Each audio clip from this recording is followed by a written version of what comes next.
I'm Sophia, and this is the ultimate podcast for celebrating all things wonderful about our beautiful island. Welcome to Destination Cyprus.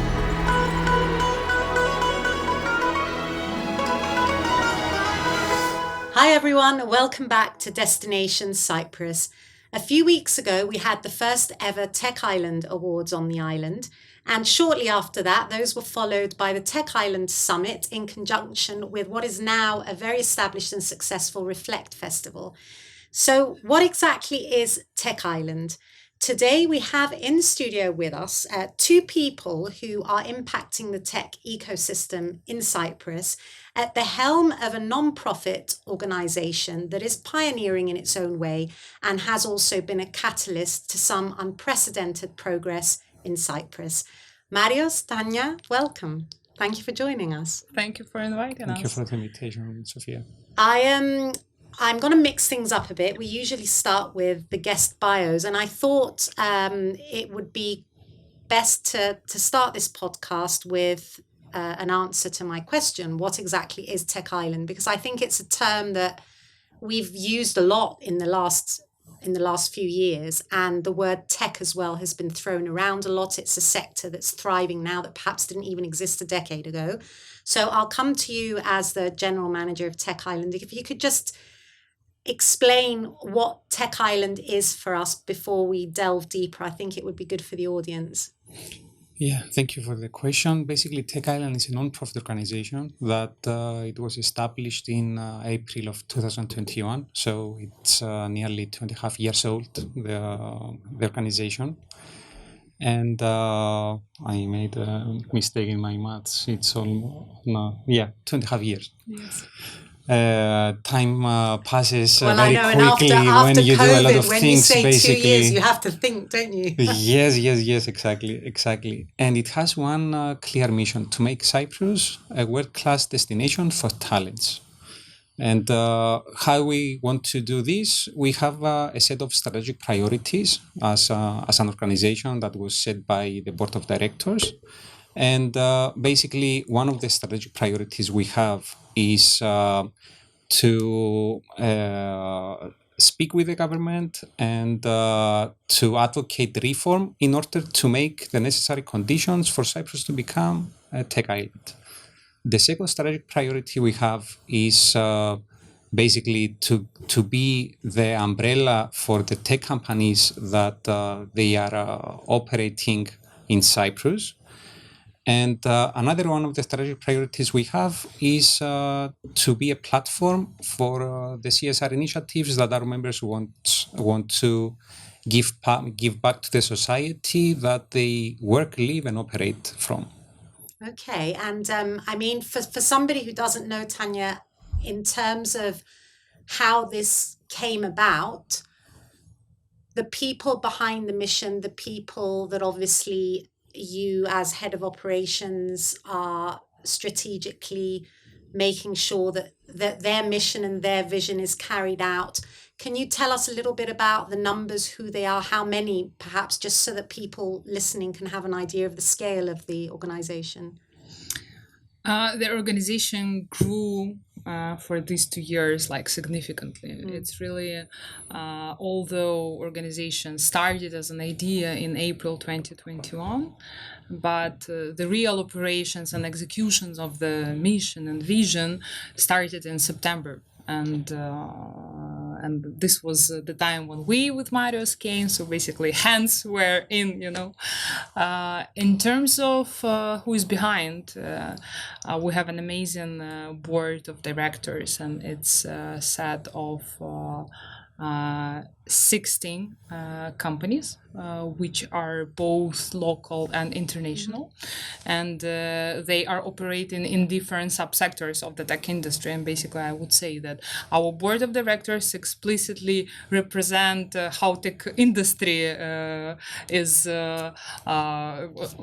growing and the split of the tech industry, because both our members database, it's 60% international international companies 40%, local companies the same representation we have in the board of directors, and we have companies from gaming, from fintech, which is the biggest sectors among the tech ecosystem in Cyprus and under our members. We have companies which are on NASDAQ already, and we have smaller companies within the board of directors. So they are, I would say, visionary people who doesn't have any borders of their vision, which is really important. They are all active doers and entrepreneurs. They're not just setting up the vision, but they are, putting up the jackets and helping us to make real actions. And they are all launching and executing different projects and different working groups under Tech Island. So, and they are really the guiding inspiration, for the whole industry and the role models for us with Marius, I would say. In terms of members, we have already more than 300 members under Tech Island, and it's important to understand that they are all have substance in Cyprus. It's not like legal structures. It's real companies with real people who are growing, who are bringing here their talents, and some of them, due to the wars which are happening all over the world right now, some of them are even considering Cyprus as HQ, as the hub, like one of the main hubs from all of their international hubs.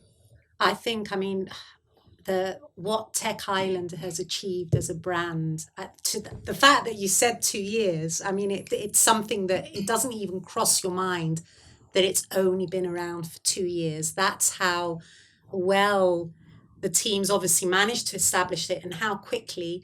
And I think as well, it gives kudos to the gravitas of the companies involved as well, because there's obviously a lot of integrity and authenticity there, because if the government is welcoming Tech Island with open arms, then you're obviously all doing something right. So I think now that we have a sort of a basic understanding, what I'd love to do, because we're here to celebrate Cyprus, obviously, is shift a little bit to your respective journeys into the nonprofit organization. Because when I went onto LinkedIn to research you both, to say I felt very ignorant and naive about the tech sector would be an understatement. I just found your individual biographies and your path to where you are now so interesting. So I'm going to come back to you, Maria, because you're the Lemeshanos,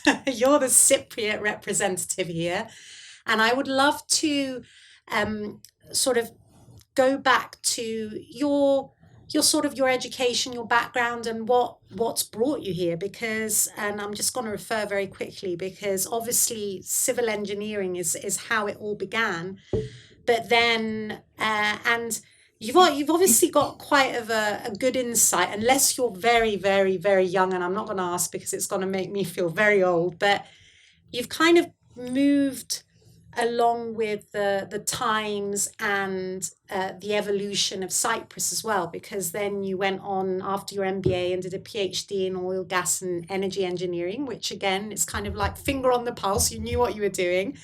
And then you've got a few stints here and there with the government, with Invest Cyprus, but always sort of an underlying background in tech and IT. So if you wouldn't mind, just you're born in Limassol. How does this journey begin, and how does it feel to be representing something that's so integral to changing your island now?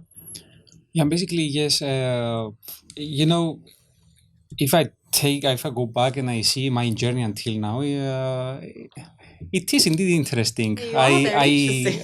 I was born and raised in Limassol. I went to the army. Then I went to study in Athens for 5 years. I came back and then I went to Israel for 3 years. And basically in Israel, it was the first point where I saw what entrepreneurship is and how a government and the whole country is going towards that direction to be entrepreneurs. And you can see what is happening there and how many companies they're creating and how well developed they are in the tech sector. But it was something that the government there started like 30 years ago. But it was their long-term planning, and it's for the last 15 years, it's like their pride, what they managed to do. When I came back, I was working at Invest Cyprus for almost 5 years. And believe me, in 2015 that I started at Invest Cyprus, the tech sector was just the few telecom companies and a few other companies as well. The contribution of the ICT to the island, it was no more than 4%. And I was assigned by the general director there back then to be responsible for the promotion of the tech sector. So basically, I saw the creation from the very beginning, when nothing was at the island. It was after the haircut. So What an opportunity. yeah, it was a Wow. difficult timing for Cyprus back then, but it was when it was slowly starting to be developing again as a good economy. After Invest Cyprus, I went to so I was at the promotion of the country when I was at Invest Cyprus. Then I went to the Research Innovation Foundation and the newly established Deputy Ministry for Research Innovation. So I moved from the promotion, I went to the policy making. So I was part of the Deputy Minister Kokinos there, where he was trying to put his vision for making Cyprus a tech hub. And when I was at the Deputy Ministry, there was this opportunity at Tech Island, which basically it was the combination of the two, of the promotion and the policy making. So you was coming to the policy suggestion at Tech Island. So I took the brave decision of leaving the government. Basically, I left the government 3 times in my career until now. When I was at the Embassy of Cyprus in Tel Aviv, then when I was at Invest Cyprus, and then when I was at the Deputy Ministry.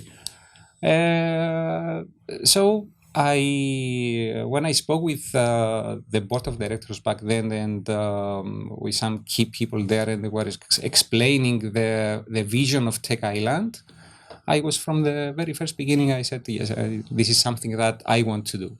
It sounds like it was made for you, actually, that this whole kind of combining forces. Maybe it wasn't made for me, but it was a good combination from my career until that time to join this new initiative, this non-profit basically, which it combines these two worlds. So I took, okay, it was less brave decision for me than for Tanya to join Tech Island.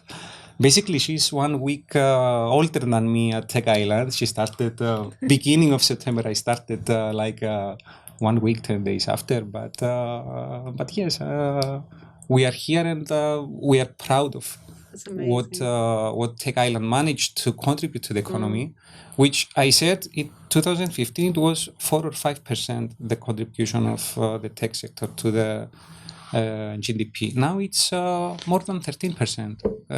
In 2022, it was more than 13% the contribution, which in real value, it's 3.1 billion euro. So we see that the economy of Cyprus started going towards a new pillar for the economy. That's amazing. I mean, I'm not going to say I'm still buzzing from it, because it's been a while now and I've already left the island and come back. But during the Tech Island Summit and Reflect as well, just to see the kind of people that come together and the genuine passion that there is, when you compare it to some of the corporate events that we've had in Cyprus over the past, you can see that there's a momentum there and an energy that's unlike anything else I've ever felt on the island anyway. So I'll come back to the more personal aspect of life in Cyprus. But now you, Tanya, I could, but we need another podcast to go through your CV. I mean, I'm so almost in awe of your journey and how you've moved through various aspects of the sector. I mean, ranging from, being startup accelerator, venture capital fund, corporate innovation programs. You've done some lecturing. It's so diverse that I don't have time to go through it step by step, but you've had an amazing career and you could be anywhere. And yet you are here in our studio in Limassol and you're at Tech Island. And I would love to hear a little bit about your journey and your skill set, and then what brought you here and what keeps you here.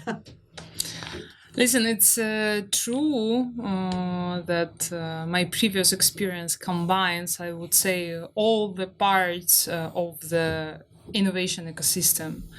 And I was, in this pioneering people who were developing Ukrainian tech and innovation ecosystem.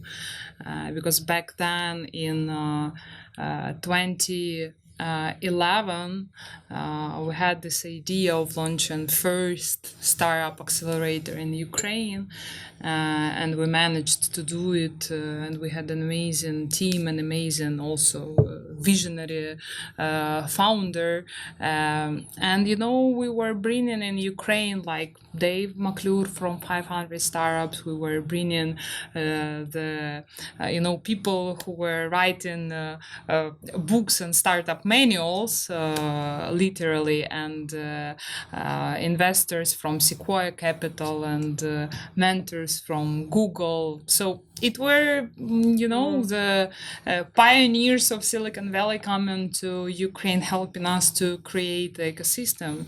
And basically, I've come to tech sector from this like entrepreneurial startup and venture capital side, not from, let's say, big tech companies, because in Ukraine, tech industry were presented by big outsourcing companies and not product companies. So basically, they were all companies who were outstaffing tech talents abroad. So it was interesting to create another part of the ecosystem, like the real products, entrepreneurs, venture capital, investment landscape.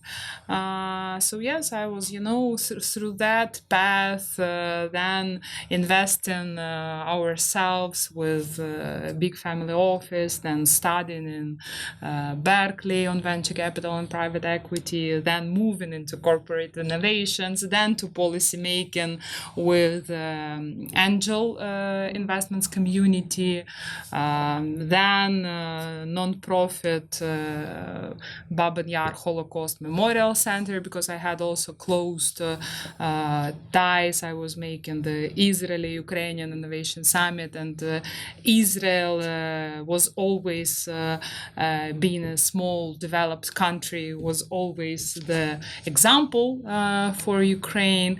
So basically, somehow, yes, I, migrated from all the parts and all the participants and stakeholders of the innovation ecosystem. And I mean, when I saw the Tech Island job description, I realized that, oh, wow, I think I can really bring value to the organization. But why Cyprus?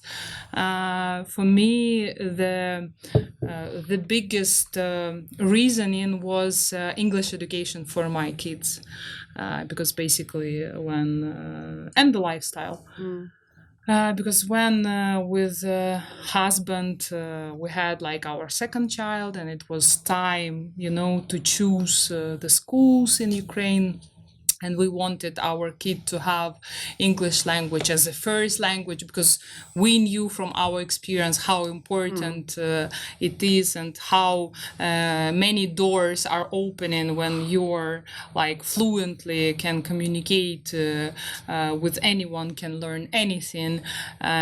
So we wanted, English for our kids to be first and not the second as for us. We're still always in this learning curve, and so that's how we end up in looking into places where we can have this family lifestyle of living enjoyable life, but together giving our kids the basis in like English curriculum.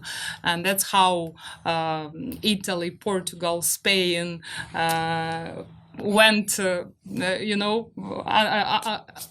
the list. yes, all the list, and in the rating very down, and Cyprus became like obvious decision, because we realized, and we had this idea that due to the COVID, when companies are moving to remote and to hybrid, we thought that with husband that okay, now companies will be considering places where their employees can enjoy life, and combine this working and living, the balance.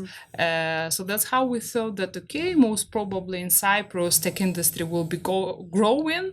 So that's how we are with venture capital background. Maybe we'll end up with something interesting in terms of projects, and that's how we started, to look into the job market, and Tech Island, catch my attention. Well, it's when I think of the pandemic, a lockdown for us.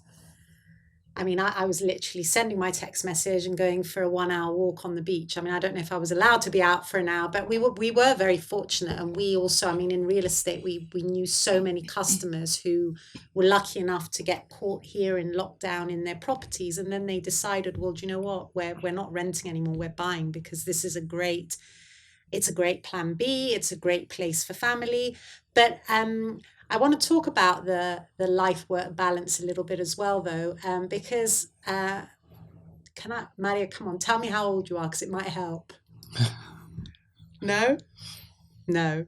Okay, look, I basically, at 46, feel that the Cyprus I remember before I left. So when I left to go to university, I was like, I can't go back. I just genuinely thought I could never come back, because the career was the thing that worried me most. It was never the lifestyle. The lifestyle was second to none. I always knew I could be happy here, but I never felt that I could find a job that was challenging enough to bring me home, a job that could live up to what I was doing when I was abroad. And that's what I love about all of this. Your story just reminds me that, wow, finally we can capture that audience as well. And yes, finally we can not only attract talent, but retain talent. And I imagine that's a huge part of what Tech Island's all about. Of course. Even when I was at the time that I was going to finish the university, and I was thinking where to go, Cyprus, indeed, it was very difficult to come back, because there were no many opportunities for you to grow as a professional.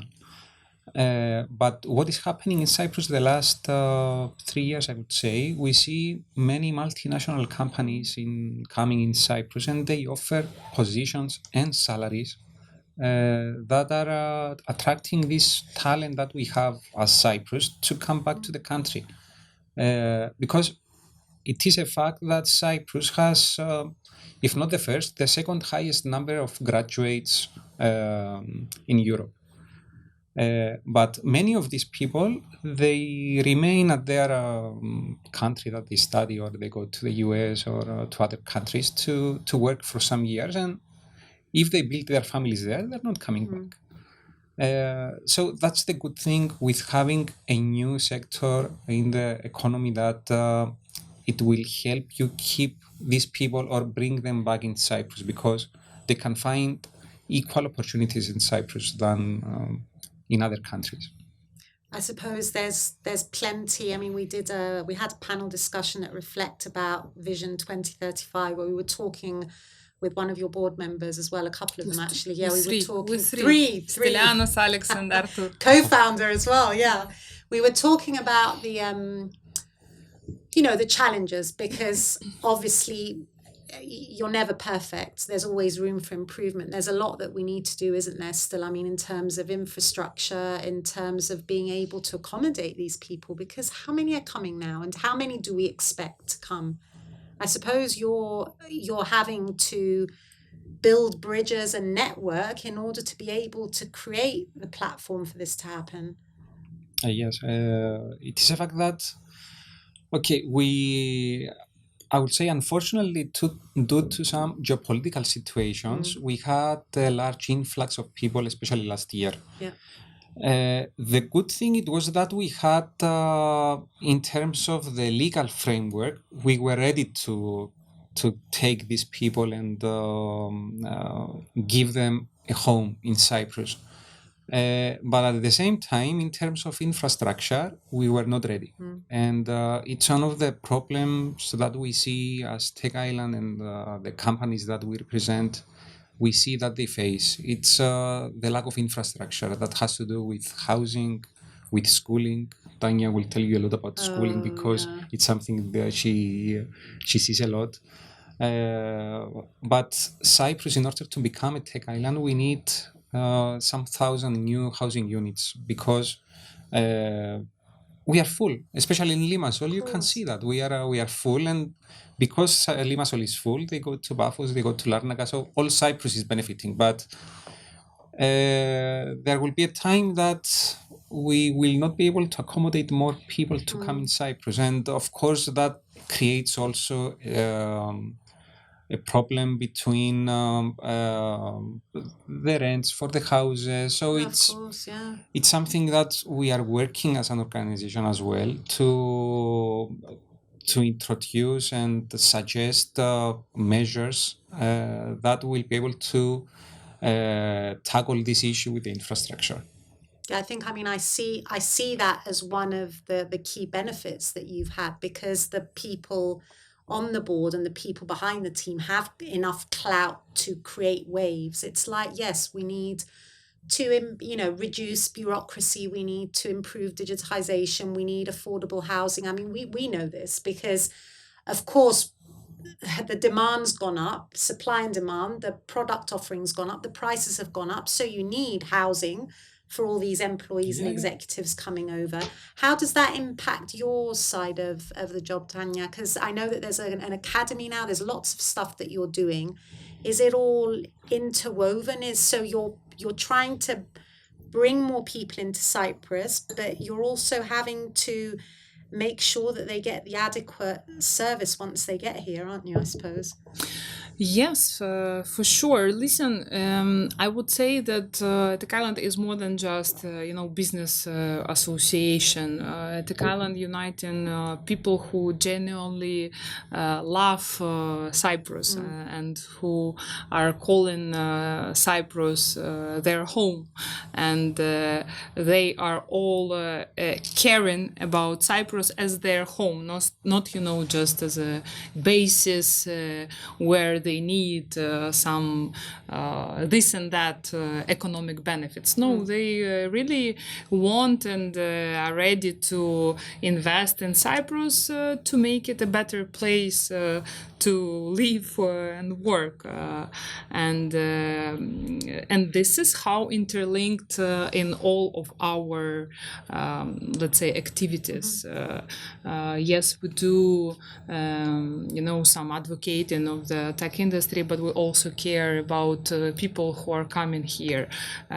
We are making the community, so it's not only that we take companies on board and doing something for those companies. No, we're caring about people, where we have HR community, we soon will be launching marketing community, we have community for financial professionals, we have ladies in tech community, so we want more women to tackle not only the leadership role, but also overall the tech industry. We have a lot of plans in terms of strengthening the education sector, not only in terms of filling the gap of schooling, but also in terms of curriculum, in terms of internships, maybe bridging corporate world and higher education world. So we are looking into this in the way how we can make Cyprus a better place. And this is how it's always, as we are a mission-driven organization and we are mission-driven, let's say, team, yes, we have this as a red line, which is just always on the back of our mind. So it's becoming a one-stop shop, really. Anybody who has any questions relating to the sector, if you can't help, it's almost an opportunity or a new area that you can delve into with your contacts. Yes, we are, launching the projects or working groups. Sometimes we're getting so interesting requests that we're thinking, okay, the island, it's like octopus. Only 8. 8's not enough anymore, is it? Yes. For sure, 8 is not enough. Tell me, because obviously anything that I know that's more in depth than the basics that you remember when you first came back from Athens, my knowledge of the tech sector is just quite basic still. I'm learning thanks to amazing conversations with people like yourselves. Let's have a little bit of a discussion about sort of technological advancement, things like AI, because I know that it's not sort of at the forefront of what you're talking about now, but are you having to prepare, are you having to think about legislations or policies that you might need to recommend in the future, or is that a long way away still? There are some legislations that we, as Tech Island, we have already suggested, like, for example, the blockchain that was handled by the Ministry of Finance. And one of our board members was heavily involved in this legislation. So it's something that we are looking for, the blockchain. But I would not focus so much in some trends that like AI or machine learning, all this. It's we go to a holistic approach of different elements that we come for and we suggest towards the government. Of course, one it was the blockchain. And there are other elements that have to do with tax interventions or interventions that have to do with permits or naturalization or other aspects that it will help the industry in total. And hence have a knock-on effect on the economy as a whole. Of course. That it will have a positive impact to the economy, basically. Is there anything you can share with us about the coming plans? I mean, I want to say 5-year plan, and we have come to realize you can't talk in 5-year plans anymore. Everything, the hits that we've had in the real estate industry, we're just saying now, let's have a 1-year plan, maybe a 6-month plan, and then we'll review again, because things change every day. But what's on the agenda for you for the next year? Any big activities that we can expect from Tech Island? Of course, we are preparing. We have this two flagman events. I mean, TechIsland Award and TechIsland Summit. We are considering maybe to have an award once in 2 years. Maybe to have it more impact. I mean, for the industry and to get more interesting nominations and finalists. So we are still considering the frequency, but summit 100% we will do the summit. I already mentioned that we are launching the marketing community. We're planning to launch the mentorship platform for our ladies in tech community, and maybe we will consider expanding this into the whole community. In terms of policy making, we have some ongoing projects which are in pipeline. We have set the new working groups, which is the biotech working group and also the prop tech working group. There are some activities in terms of digitalization and also advising on how to digitalize countries. So I would say there are, plenty of projects. Mario, what about the...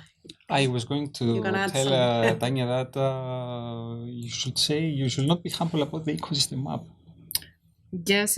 We launched important also project for the whole ecosystem, which is Cyprus Tech ecosystem map. It was, first in Cyprus, the real-time platform, which is with the help of AI, gathering the data on all of the companies who indicated Cyprus as their location, and we really have their corporate startups, investors, accelerators, co-working, service providers, and it's all, data platform. So it has the dashboards in terms of funding, headcount of employees, location. Okay, that sounds pretty amazing. It's interesting thing, and we also agreed that the government will proceed supervising the platform. So we are now preparing for this, let's say, onboarding and heading it slowly on behalf of the government. Yeah, basically this platform, it was something that the government wanted to do it, but because of the bureaucracy, they never go ahead to do it. The private sector, TechIsland, did that. And now that we delivered this and it's up and running and fully functional, and it has a real value for the industry and for other sector as well, Of course. the government is going to start monitoring it. That's very, very well done. And in terms of what you've experienced in the last 2 years, then obviously with the private sector working hand in hand with the public sector, I mean, as a local, how do you feel about the next 5 to 10 years? I am going to go to 10 years because obviously Vision 2035 was something that was big on the agenda in the last few events. Are you feeling confident? What's your sort of forecast of how things are going to go for the island as a whole, not just the sector? I will say something that I should have said it from the beginning. What I admired most at TechIsland when I was speaking with the board members at the beginning, it was that I recognized that some of the board members that are not Cypriots by origin, they love Cyprus more than Cypriots. Yeah, and that was something that really inspired me. And I'm really happy to be part of something that shows a genuine interest from these people that they're not considering Cyprus their home. Tanya said it before. And I also can say that for Tanya as well. She loves Cyprus more than many people that I know. And this is something that I admire.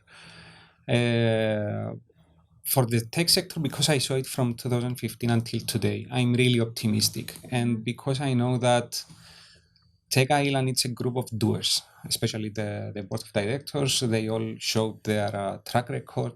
They're doers, and they have very good plans for this country.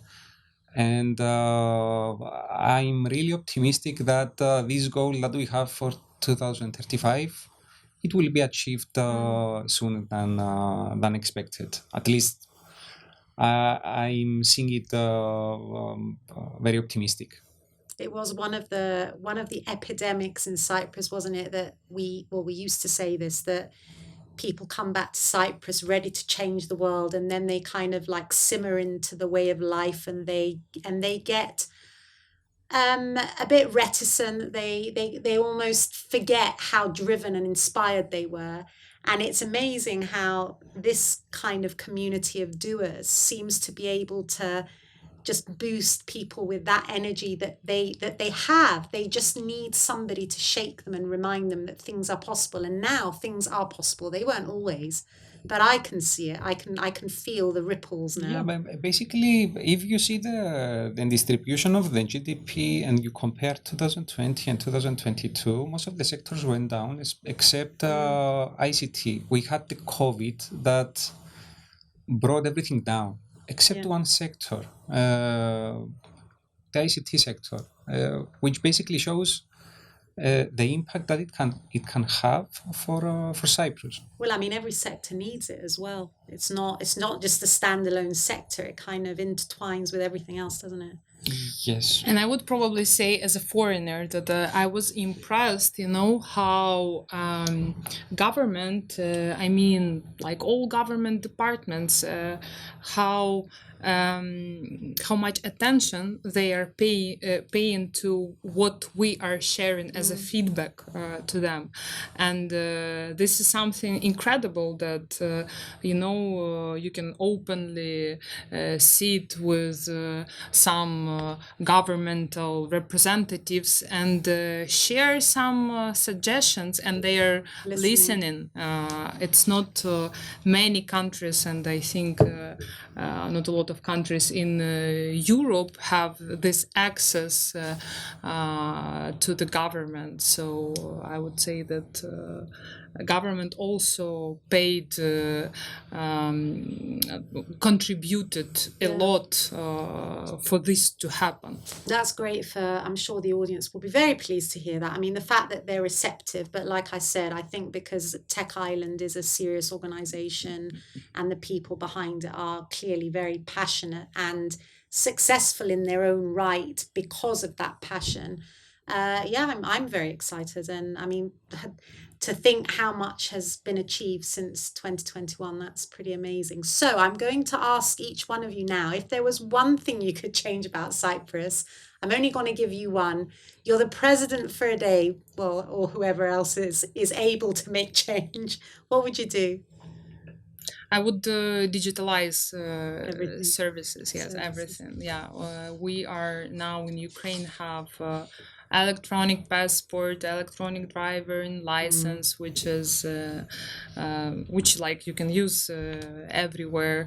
I mean, hold the medical record of the people. So everything related to simplifying the public service procedures and fast track it so that permits are issued for the building schools. People can get their migration permits more faster. So everything related to digitalization and simplifying those procedures. Yes, I think we should have Estonia as an example here. Maria? Only one though, huh? Well, that's my problem, that it's only one. You're thinking, Yeah, if I was for more days, well, we'll see how it goes. We might give you a second day. I would say the education system. I would change the education system because from my experience living in Israel, if we want to change the society, it has to change from the education we get at schools. For example, the young generation needs to change a mindset. They need to become entrepreneurs. They need to be ready to risk and fail, because failure it's in life as well. For example, including my generation as well, we were going to school and we wanted to become either accountants, lawyers, or civil servants. Yeah, I think that's something that starts at school. Yeah, mentality. It's mentality, yes, mindset and mentality, basically. And I also focus on another one thing regarding education. Okay. Like 20 years ago, the students were going to some competitions with other countries as well, and always the Cypriot students, they were in top within the first 20-25%.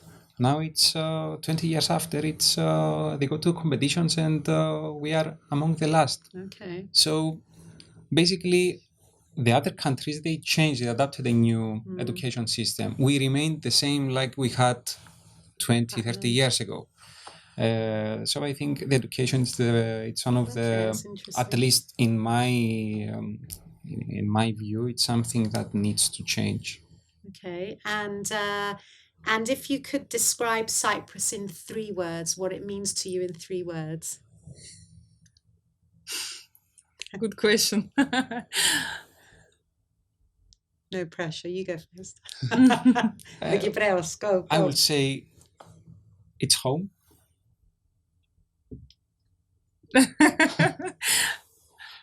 I need to think. I need to think.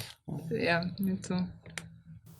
Yeah, basically Cyprus, it's my base, it's my home, it's my heart. My heart, it's in. You see that? That's fine, because that's everybody's first word. That's what I love about this question. Is it home for you there? Does it feel like home now? You know, when I was at Invest Cyprus, I was traveling every month. I was going to a different location for either for some exhibitions or stuff. And when I was coming back, I was always having the same feeling that I'm back home. And that's something that it's until now that I always think that this is my home. I cannot live anywhere else. Listen, I have the same feeling now when I'm traveling, and flying back, even from like amazing places. And I'm like, oh, finally. It's amazing, isn't it? It's when that air hits you when the plane door opens. Yeah, listen, for me, it's happiness, security, and growth. You see, that's amazing, though, that somebody with your credentials would associate Cyprus with growth. Listen, that just shows how much we've changed. Yeah, I believed, I thought that Cyprus will be growing. Now I'm feeling, and together with TechIsland, we're creating this growth. And I really believe and know that it will proceed growing in terms of people coming here. Because it's just, the word of mouth. We have here the combination of big intelligent minds. I mean, all those people could choose any country of the world. They can afford everything. But when you got to Cyprus and you feel the vibe, and you feel the vibe from within of this community and how everything, active, it's like a little storm which gets you into, this thing, and you are just going with a flow. You can't resist, and you can't choose another place just because the vibe, the feeling, the trust, the proximity of great minds which you see. I mean, I love that. I'm beaming with pride. It's so nice to hear that from somebody who's lived, in so many other countries. That's lovely. And what else? It's, for example, security or safety. because we live in Cyprus, We took it for granted. we Yes, take it it for is. granted. So Yes. we cannot see it as a No. reason for someone to come in Cyprus. It's This amazing. element, we're always trying to see that we are next to the beach, or it's a good life here, good Frate. quality of life, good weather. But No, we have they're for granted invaluable, these the things, of safety. course, invaluable. And actually, yeah, the older I get, the more I kind of value the pace of life as well, because at least now I can do both. I can, focus on my career, but I know that I can come back to this secure serenity that I can find here. And like you said, access to be able to see everybody I want to see, my family. And you can pack so much into a day because everything's so close by. So I'm going to leave it on that lovely positive note, unless anyone has anything that they want to add. No? Thank you so much, honestly, Thank you, because Sophia. Thank you, it's Sophia. I think it's become a bit of a buzzword now, and I love the chatter around Tech Island. I love how much change and innovation it's bringing to the island. And I love the fact that you are confirming that you're being taken very seriously, because it proves that when you do want to create change in Cyprus, you can. And it's a great message for our audience. So, yes, thank you very much to Thank both you. of Thank you. you very much. And please join us next time, everyone. Don't forget, we'll have all the links under the podcast on all the audio channels and our social media, so that you can also look into Tech Island and keep up with their news. Thank you very much, and see you next time. Destination Cyprus, brought to you by Cybarco.